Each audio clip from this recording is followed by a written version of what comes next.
Hello, I'm Kads, and welcome to today's video. So once again, the portal is alight with the lovely blue hue, meaning it is once again time to pull for 2x Ancients. And you may or may not have noticed, but there was indeed no summoning video for the midweek summon rush, because in the end, I decided to skip out on those fragments. Originally, my goal for the fusion was to get all 130, if the opportunities presented themselves and were meaningful, but unfortunately there was not a POGO for Ancients or Sacred Shards during that. It was just a basic summon rush, and as we talked about in the summoning video for last weekend, I'm basically in double mercy, so close to mercy for Ancients and close to mercy for Sacreds, and I didn't want to ruin either of those proximities, so I just skipped the summon rush because I didn't really need the points anyways, and it was kind of going above and beyond. So with that in mind, of course, this weekend though is mandatory by comparison, so we are going to try and max out the champion chase in terms of the fragments and a little bit over that, because there are some relic fragments up for grabs. So our goal is going to be the 5500 for the 100 legendary fragments. I thought about going out to the 10k just because it's 2x Ancients, and you know, I have a lot of Ancients on my account, but this just doesn't really feel like the one to do that on. But we will at least go to 5500 for the fragments, or for the relic fragments rather.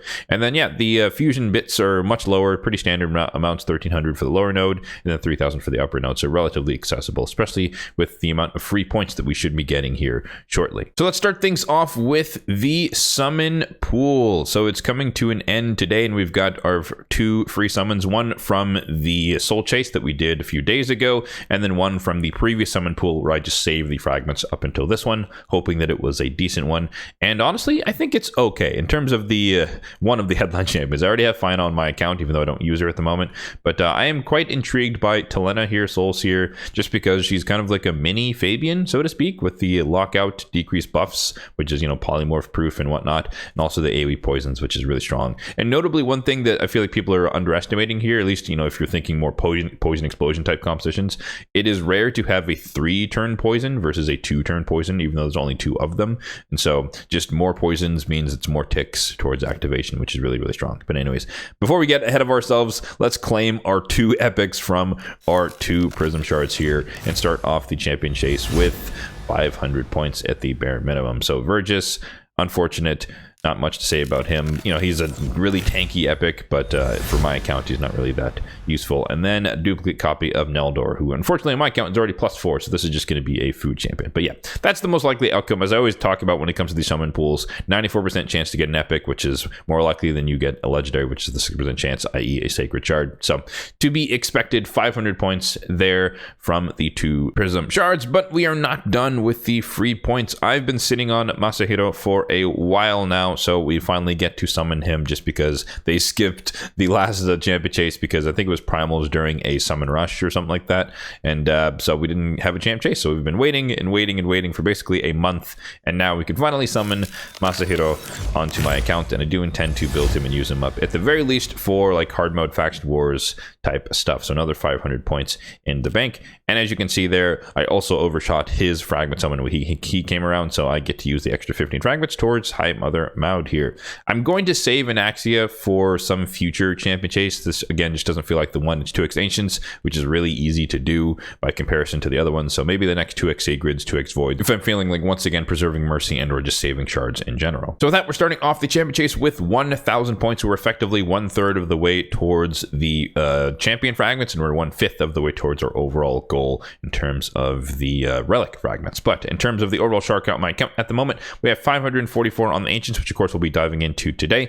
The progressive chance event selection reflects my decision relative to the summon pool as well, so we're going to put Talena in there. 192 on the Voids, 34 on the primals, and then 59 on the Sacreds. But again, we're focusing on the Ancients for today. I mentioned Mercy a bit ago, so let me pop up my Mercy tracker here up on the screen. If you'd like a copy of this, it will be linked in the description box down below. So we talked about the Sacred Mercy, which I've been holding on to for many weeks at this point, and then the Ancient Mercy, which is, we're relatively far away from, but we're definitely going to get there within the session one way or the other. So on the bright side, at least we are guaranteed at least 1 legendary from today's session, no matter what, just because mathematically speaking, unless I get like 10 epics back to back or something, we're gonna to need to pull at least 60 something plus Ancient Shards to get all the way out to 5500. So we're guaranteed at least one legendary because we're going to hit Mercy, but hey, who knows, we could get more if we get lucky enough. So given that we are guaranteed at least one legendary, obviously I wouldn't mind getting the Progressive Chance Champion here, but even with the 15x, it's roughly like a 5% chance that that's going to happen. So again, the odds are relatively small, but in general, I'm still looking for an Undead Horde duplicate. That's kind of like the next best thing for me. Is that way, if I get any duplicate that's can free my Rotuses from their prison, a couple of my Rotuses, I can empower my first ever legendary mind count to make a +2 Rotus and make my Rotus even more powerful than he already is. Then number 2 after that would be Sidax, one of the newer champions, who's kind of like Wallmaster Atharion, but a little bit different, a little bit better, arguably. And then third would be Martyr. So those are the top 3 at the moment. So without further ado, let's dive right into the summons. We've got hopefully enough space and we've got plenty of cash. Let's dive right in. 1,000 points to start, so we only need 4,500 points, and hopefully we get some decent luck here in terms of just good epic rates. And again, we are practically guaranteed to get a legendary, so we're not going to worry too much about good or bad RNG relative to that. 2 epics per 10 pop is not a bad start. We've got Hosgurl, pretty solid, like Faction Wars, Curse City Champion with the AoE stun, 75% chance to land on a 3-turn cooldown, so pretty reliable for that. And then Warden, terrible epic, who literally has the weak version of buffs and debuffs, so he is basically a glorified rare champion, unfortunately. Another set of 2 epics. Can we make it 3? No, 2 epics. Okay, as long as we average 2 epics per 10 pop, we're going to be in a good shape here. Delaja, I think she's one of the Lady Mikage epics, but also decently useful for like putting the shield out, healing your team, a little bit of poison on the A1. Romero got a buff, I don't know, 3-4 years ago, but still underwhelming in my opinion after the buff. And nowadays they don't buff epics anymore, so probably not going to see the light of day. 1 epic so far. Can we get 2? We were keeping, oh, we got 3. Finally, we got 3. I was going to say we're going to keep averaging 2, but we'll definitely take 3.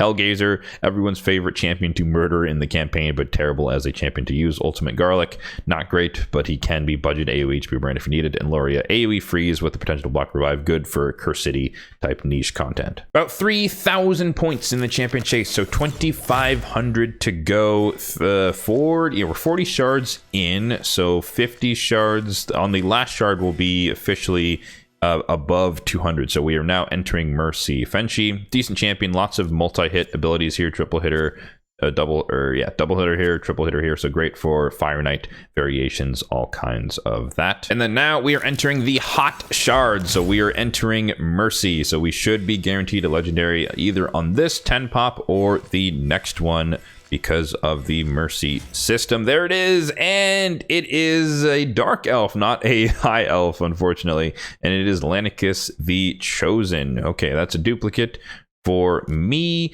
and she's okay.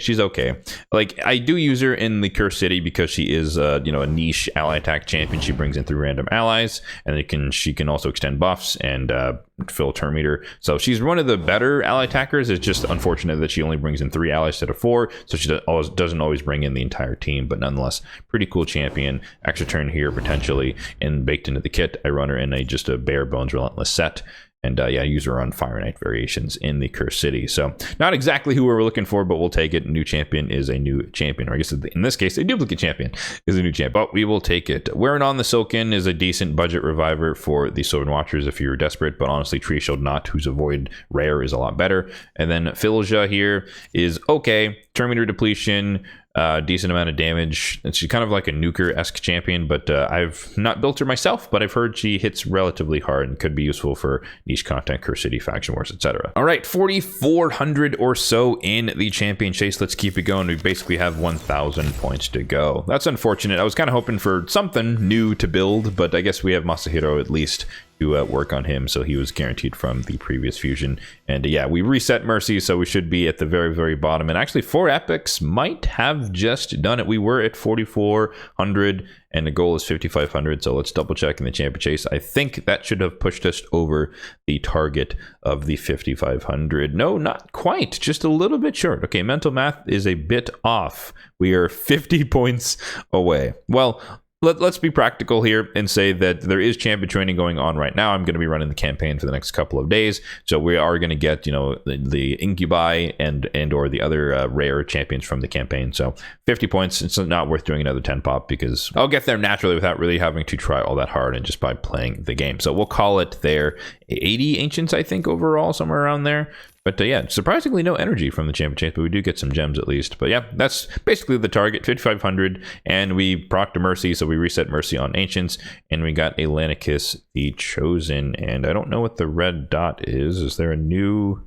Oh, Masahiro. Duh, of course. Yes, this is our new champion who we just summoned from the fragments. Okay, there we go. I was like, do we get another situation where we got a new rare from the Argonites? But no, it is, of course, Masahiro. So yeah, that is going to do it for today's video. It's a shame that there wasn't an ancient Pogo over the summon rush in the middle of the week, because as you saw, we went all the way out to Mercy to get the legendary, and it would have been nice to get 2 instead of 1, just because it would have been a little bit more useful in terms of, or could have been potentially more useful. But nonetheless, they're ancient shards. I'm not going to cry over spilled milk on this one. Given that it is 2x Ancients, I do expect to see a lot of participation from the overall player base, so let me know in the comment section down below what you got from your summons, either from the summon pool or from 2x Ancients over this weekend. As always, if you did enjoy the video, then be sure to hit that like button down below. It will just help out the channel, and feel free to hit the subscribe button down below as well, if and only if you're enjoying the content overall on the channel, for more content just like this one in the future. Thanks for watching, and have a good one.